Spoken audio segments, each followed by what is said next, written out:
பிரேஸ்தெல்லாம் எல்லாரும் எப்படி இருக்கீங்க? நல்லா இருக்கீங்களா? எல்லாரும் நல்லா இருப்பீங்கன்னு சொல்லி ஆண்டவருக்குள்ள விசுவாசிக்கிறேன். இன்றைய வேளையில எல்லாருக்கும் என் அன்பின் வாழ்த்துக்கள். குறிப்பா பிறந்த நாள், திருமண நாள் காணுகிற ஒவ்வொருவருக்கும் என் அன்பின் வாழ்த்துக்கள். இன்னைக்கு சிந்தித்து தியானிப்பதற்காக எடுத்து கொள்ளப்பட்ட வேத வார்த்தை, உன் வாழ்க்கையில் திடீர் மாறுதல் வரப்போகிறது. பிரியமானவர்களே, உங்க வாழ்க்கையில திடீர்னு ஒரு திருப்பம் வரப்போகிறது. நம்ம உங்க வாழ்க்கையில இப்போ ஒரு வேதனை நிறைஞ்ச வாழ்க்கையா இருக்கலாம், கஷ்டம் நிறைஞ்ச வாழ்க்கையா இருக்கலாம், துன்பம் நிறைஞ்ச வாழ்க்கையா இருக்கலாம். இப்படி வேதனையும் கஷ்டமும் துன்பமும் நிறைஞ்ச வாழ்க்கையில திடீர்னு நீங்க எதிர்பாராத திருப்பம் வரப்போகிறது. நீங்க வாழ்க்கையில கடன் சுமை நிமித்தமாக, வறுமையின் நிமித்தமாக, கடைக்காரங்களுக்கு எப்படி பதில் சொல்ல போறோமோ அப்படிங்கிற ஒரு கவலையின் நிமித்தமாக இருக்கிற உங்க வாழ்க்கையில திடீர் திருப்பத்தை ஆண்டவர் நினைச்சாருன்னா கொண்டு வர முடியும். கர்த்தரால் கூடாத காரியம் எதுவுமே இல்லை. உங்க கடன் சுமைய ஆண்டவர் அறிஞ்சிருக்கிறாரு. கடன் சுமை நிமித்தமாக நீங்க படக்கூடிய வேதனைகள், அவமானங்கள், நிந்தனைகள் அனைத்தையும் மனிதன் அறிஞ்சாரோ இல்லையோங்க, ஆனா ஆண்டவர் அறிஞ்சிருக்கிறாரு. உங்க கடன் சுமையில இருந்து உங்களுக்கு ஒரு பெரிய விடுதலை தந்து உங்க வாழ்க்கையில ஒரு திடீர் திருப்பத்தை ஆண்டவராகி இயேசு கிறிஸ்து இன்றைய நாள்ல கொண்டு வர வல்லவரா இருக்கிறாரு. அந்த திருப்பம் தொழில்ல ஒரு முன்னேற்றம் நிறைஞ்ச திருப்பமா கூட இருக்கலாம். நீங்க தொழில்ல முன்னேறும் போது உங்க வாழ்க்கையில இருக்கிற கடன் சுமைகள் மாறி போகும். அதே போல நீங்க ஏதோ ஒரு காரியங்கள் எதிர்பார்த்து அந்த காரியங்கள்ல ஒரு திருப்பம் கிடைக்காதா, வராதா அப்படின்னு சொல்லி நம்பிக்கையோட காத்திருந்து இன்னைக்கு நீங்க ஒருவேளை சோர்ந்து போய் கூட நீங்க இருக்கலாம். எந்த காரியங்கள்ல திருப்பம் வரணும் அப்படின்னு சொல்லி நம்பிக்கையோட காத்திருந்து சோர்ந்து போய் இருக்கீங்களோ அந்த காரியத்துல ஒரு திருப்பத்தை கொண்டு வந்து உங்க வாழ்க்கையில ஒரு ஆசீர்வாதத்தை தர வல்லவரா இருக்கிறாரு. உங்க திருப்பம், அதுவும் ஆண்டவர் தரக்கூடிய திருப்பம், உங்களை விட்டு விலகாதபடிக்கு எப்பவுமே உங்க கூட பயணம் செய்ய போகுது. இப்போ நம்ம பைபிள்ல லூக்கா 1ஆம் அதிகாரம் 37ஆம் வசனத்தை எடுத்து நம்ம படிக்கும்போது, தேவனாலே கூடாத காரியம் ஒன்றுமில்லை. ஆமேன், ஹல்லேலூயா. பாருங்க, ஆண்டவரான இயேசு கிறிஸ்துவால கூடாத காரியம் இந்த உலகத்துல எதுவுமே இல்லை. உங்க வாழ்க்கையில ஒரு திருப்பு முனைய கொண்டு வரணும், உங்க வாழ்க்கை இருளடைஞ்ச வாழ்க்கைய ஒளியா மாத்தணும்னா ஆண்டவரால் முடியாதது ஒன்றுமில்லை. கண்டிப்பா ஆண்டவர் உங்க இருளான வாழ்க்கைய ஒளியா மாற்றி அதன் வழியில உங்களை ஆசீர்வதிக்க வல்லவரா இருக்கிறாரு. ஏதோ ஒரு மன கஷ்டம் வாழ்க்கையில, அந்த கஷ்டம் யாராலையும் மாற்ற முடியலையே அப்படின்னு சொல்லி மனதளவுல நீங்க அழுதுட்டு இருக்கிற அந்த காரியத்தை வர மாற்ற அவரால முடியும். தேவனால கூடாத காரியம் இந்த உலகத்துல எதுவுமே இல்லை அப்படின்னு சொல்லி பைபிள் வசனம் சொல்லுது. அதே போலதான் ஆண்டவர் செய்ய நினைச்சாருன்னா கண்டிப்பா அந்த காரியத்துல ஒரு பெரிய அற்புதத்தை செய்வாரு. நீங்க கவலையை விட்டுட்டு ஆண்டவருக்கு ஸ்தோத்திரம் பண்ணாலே போதும்.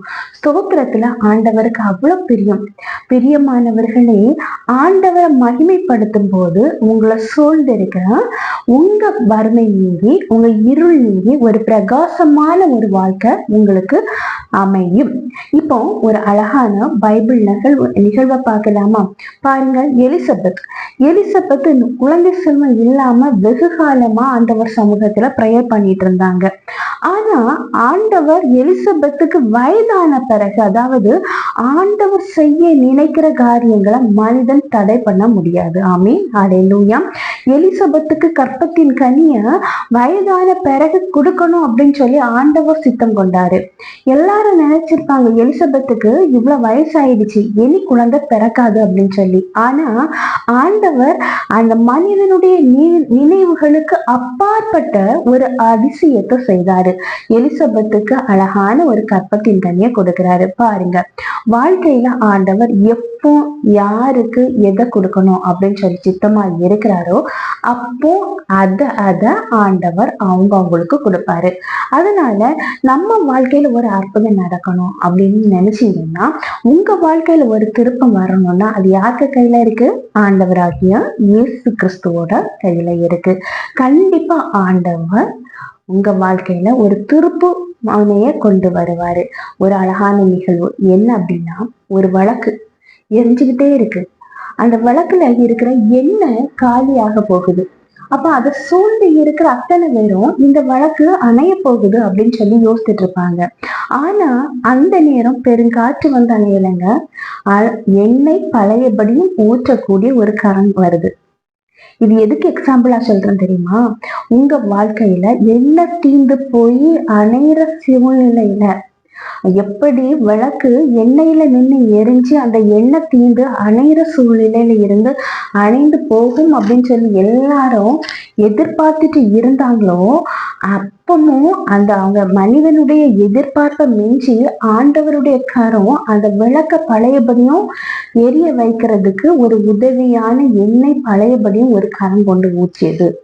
அதே போலதான் உங்க வாழ்க்கையில எல்லாம் முடிஞ்சு போச்சு, இனி அவ்வளவுதான் அப்படின்னு சொல்லி இருக்கிற அந்த சூழ்நிலையில எப்படி எண்ணெயை ஊற்றி ஒரு கரம் வந்ததோ அதே போல உங்களுக்கு உதவிட ஆண்டவருடைய கரம் இன்றைய நாள்ல இறங்கி வருது. ஆண்டவர் உங்க வாழ்க்கையில உங்களுக்கு ஒரு அற்புதத்தை செய்ய போறாரு.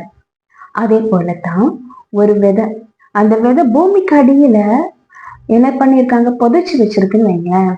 அந்த விதை எல்லாரும் இந்த விதை முளைக்காது அப்படின்னு சொல்லி மனிதர்கள் சொன்ன அந்த விதை திடீர்னு ஒரு நாள் அந்த பூமி மணல்ல இருந்து மேல என்ன செய்து வளர்ந்து வருது.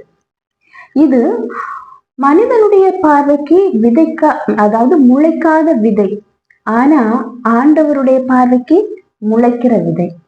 இப்படிதான் உங்க வாழ்க்கையில எல்லாரும் உங்களை ஒண்ணுக்கும் உதவாதவங்க, ஒண்ணுக்கும் பிரயோஜனம் இல்லை அப்படின்னு சொல்லி உங்க வாழ்க்கையில எந்த ஒரு திருப்பமும் வராது அப்படின்னு சொல்லி நினைச்சு உங்க வாழ்க்கைய ஏளனம் பண்ணி சிரிச்ச மனிதர்கள் மத்தியில ஆண்டவர் உங்க வாழ்க்கைய மறுபடியும் திருப்பத்தை கொண்டு வந்து உங்க வாழ்க்கையில ஒரு பெரிய ஆசீர்வாதத்தை, மனிதனால் கிரகிக்க முடியாத, மனிதனால் ஏற்றுக்கொள்ள முடியாத அளவு பெரிய ஆசீர்வாதத்தை உங்க வாழ்க்கையில ஆண்டவர் தர வல்லவரா இருக்கிறார். இப்போ ஒரு சின்ன பிரேயர் பண்ணலாமா? அன்பின் பரலோக தந்தையே, அப்பா, இந்த அருமையான வேலைக்காக நன்றி ஆண்டவரே. எத்தனை பேருக்கோ கிடைக்காத நல்ல ஒரு தருணத்தை எங்களுக்கு தந்தீங்கப்பா. அது மேலான கிருபைக்காக நன்றி ஆண்டவரே. இப்பொழுதும் ஆண்டவரே என்னோடு கூட சேர்ந்து ஜெபிக்கிறேன். ஒவ்வொருவரையும் கண்ணோக்கி பார்க்க வேண்டும் என்று ஜெபிக்கிறேன் ராஜா. வாழ்க்கையில ஒரு திருப்பு முனை வராதா, ஒரு திருப்பம் வராதா? என்னுடைய வாழ்க்கையில வறட்சியில் நிறைஞ்சு இருக்கேன், என் வாழ்க்கையில ஒரு அற்புதம் நடக்காதா? என் வாழ்க்கை அழுது புலம்பின வாழ்க்கையா இருக்கேன், என் வாழ்க்கையில ஒரு கழிப்பின் வாழ்க்கையா மாறாதா? ஒரு சந்தோஷமான ஒரு திருப்பம் வானே வராதா? என் வாழ்க்கையில ஒரு திருப்பம் வராதா அப்படின்னு சொல்லி ஏக்கத்தோட காத்திருக்கிற ஒவ்வொருவருடைய வாழ்க்கையிலும் அப்பா நீங்க அற்புதம் செய்ய வேண்டும் என்று ஜெபிக்கிறேன் ராஜா. அதிசயம் செய்ய வேண்டும் என்று ஜெபிக்கிறேன். துவண்டு போன வாழ்க்கையில ஒரு திருப்பம் வந்து ஆசீர்வாதம் அப்பா கிடைக்க நீங்க கிருபை பாராட்டுங்க. ஒவ்வொருவரையும் அப்பா உங்களுடைய கரத்திலே தாழ்த்தி ஒப்படைக்கிறேன். நீங்க பொறுப்படுத்தி வழி நடத்தி செல்லுங்க. இப்ப இயேசுவின் மூலம் ஜெபம் கேளும் அன்பு நிறைந்த பரம தந்தையே, ஆமீன் ஆமீன். கர்த்தர் உங்க ஜெபத்தை கேட்டிருக்கிறாரு. கண்டிப்பா உங்க வாழ்க்கையில ஆண்டவர் திருப்பு முனை, அதாவது உங்க வாழ்க்கை திருப்பு முனையா மாறி உங்க வாழ்க்கையில ஒரு டேர்னிங் பாயிண்ட பார்த்து ஆசீர்வதிக்கப்பட போறீங்க. விசுவாசிங்க. கர்த்தர் தாமே இவ்வார்த்தைகளை ஆசீர்வதிப்பாராக. ஆமீன் ஆமீன். ஹல்லேலூயா.